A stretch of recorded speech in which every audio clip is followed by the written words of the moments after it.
Welcome back to the GSMC Sports Podcast. We're headed into our final segment of the day, talking about the teams that did not make the cut for March Madness. That included a handful of Big East teams that had a lot of people up in arms. So we will be breaking down all of that. The selection committee did announce their first four out, which included Oklahoma, Seton Hall, Indiana State, and Pittsburgh. Just briefly talking about these teams here. Really unfortunate for Indiana State, where they were 28th in net rating, which is the highest of any program to be left out of the NCAA tournament. They were in a tough position in this year where they wrapped up their conference tournament. They lost, falling short to Drake, and then they had to sit around for a week and watch all of these other programs go on these bid stealing runs that sort of sucked up the at-large spots that would have been available to the likes of an Indiana State, but were no longer there because we had so many unexpected teams guarantee themselves a bid with the conference tournament. But some of these other teams as well, Oklahoma, interesting case for them where they didn't lose a single game outside of the first quadrant all season. They were 4-12 in quad 1, 16-0 versus everyone else, and this was just sort of an example that it's typically more about your wins than your losses when it comes to your resume and as for making March Madness. And unfortunately, that was the case for Oklahoma, where out of 13 games that they played versus tournament teams this season, they were just 2-11, both of them coming at home. So it's tough. I understand some of the arguments for them, but again, when it comes down to the way that the bubble was sort of diminished, I think that they were right to be on the outside looking in. Also briefly, Seton Hall here, 5 games over a 500 record in conference play, came out short. That is the first time that ever happened in the history of the Big East Conference, which sort of leads me to this bigger conversation about, did the Big East get screwed? Only 3 teams made the NCAA tournament this year: UConn, Marquette, and Creighton.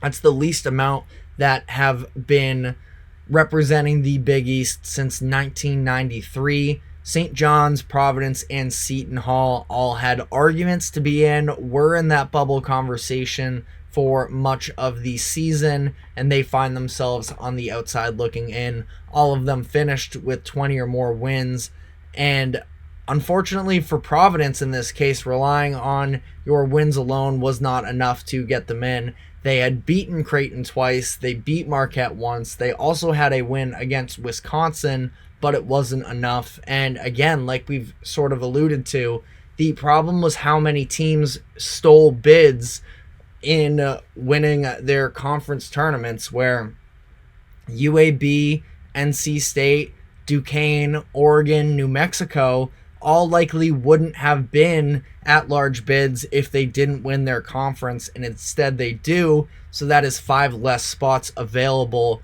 for bubble teams.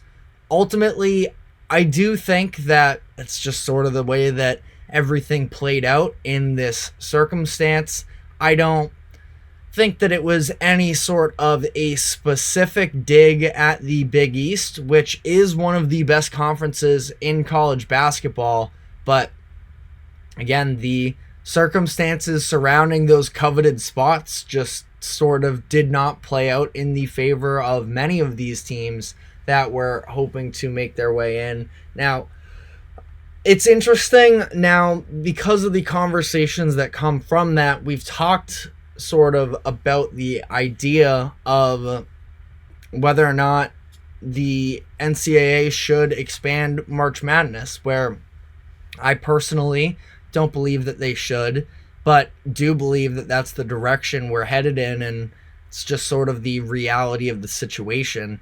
But it is really interesting how I feel like this could be the type of year that could lead to change, where you have so many people upset about these solid teams that had good resumes not being able to make the tournament here. Again, expanding it to a certain degree, I just feel like it does add all of this drama and intrigue that wouldn't be there. And I know you feel upset because the teams didn't end up making it, but I also do just feel like it's part of, why do we play these regular season games if we're just going to continue to diminish the value of them? And 64 teams is a lot. Well, technically it's 68 even too that make the tournament, and I just don't really see a need for it. Now, if you're the NCAA and you're Charlie Baker, who runs the organization, the need for you is to make more money, because they would make more money. We're all sports fans, so I can at least speak for myself. I would watch the games, even though I disagree with the principle of it. And it's just interesting to see how this all works. I wasn't old enough for the last time that the NCAA expanded, but the typical dialogue you get about that time was people were up in arms about the idea of making it 64, and that was too much, and that sometimes history can repeat itself in terms of we overreact in the moment and things end up being fine. If that's the case, so be it. I just also don't really see a need for expansion, where this year had very different circumstances than usual, and I don't think that it means that the product is broken as a whole. I don't think by any means it is. If it's not broke, don't fix it. And that's been the case. March Madness is, one of probably the top two outside of the Super Bowl. I struggle to think of a sporting event in America, at least, that takes up more attention than March Madness does. And I just don't see a need to move on it. But it is really interesting to see how the conversation works, because, again, I also don't think it matters what I think, what you think. It's probably headed in a direction where the NCAA is going to expand regardless. But let me know what your thoughts are about that in the comments. I also wanted to briefly touch on the idea of the NIT tournament and some of these programs that feel that they are above it and it's not worth competing in. It's interesting because of the fact, obviously, the NIT, I could not tell you who won the NIT last year. I couldn't even really give you a great guess. I don't care for it myself all too much, but I do feel like there is something to the culture of the program individually where it's a bit unfortunate to see, and I speak on this because St. John's, Oklahoma, and Pittsburgh have all declined invites to play in the NIT, and these were 3 of the 4 teams for the first 4 out. They're all saying that they don't want to play in it.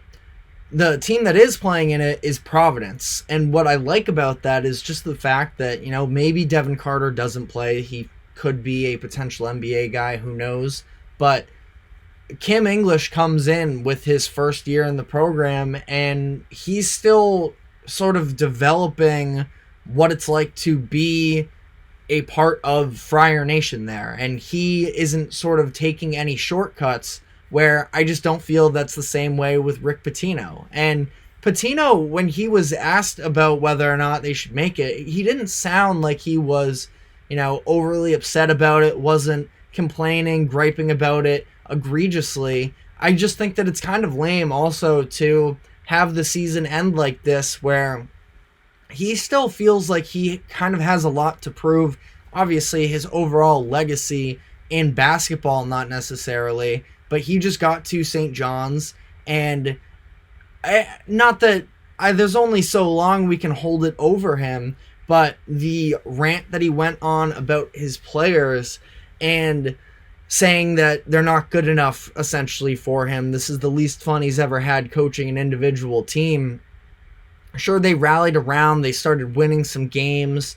They won 6 in a row. They fell just short to UConn in terms of trying to pull out a Big East tournament win. But I still feel like he sort of should have had to establish himself with the culture there a little bit more. It almost feels like he's just already turning the page on this team.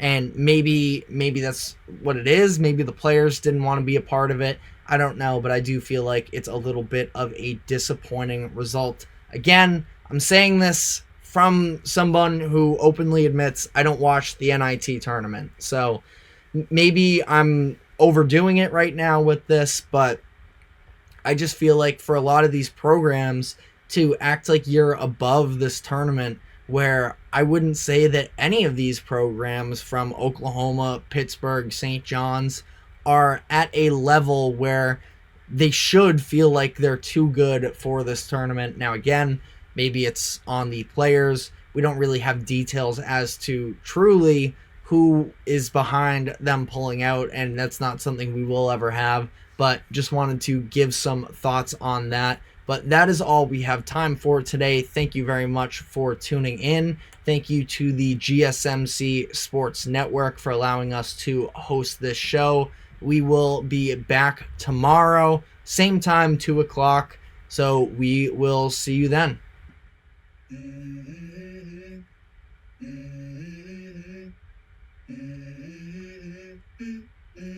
Let's go.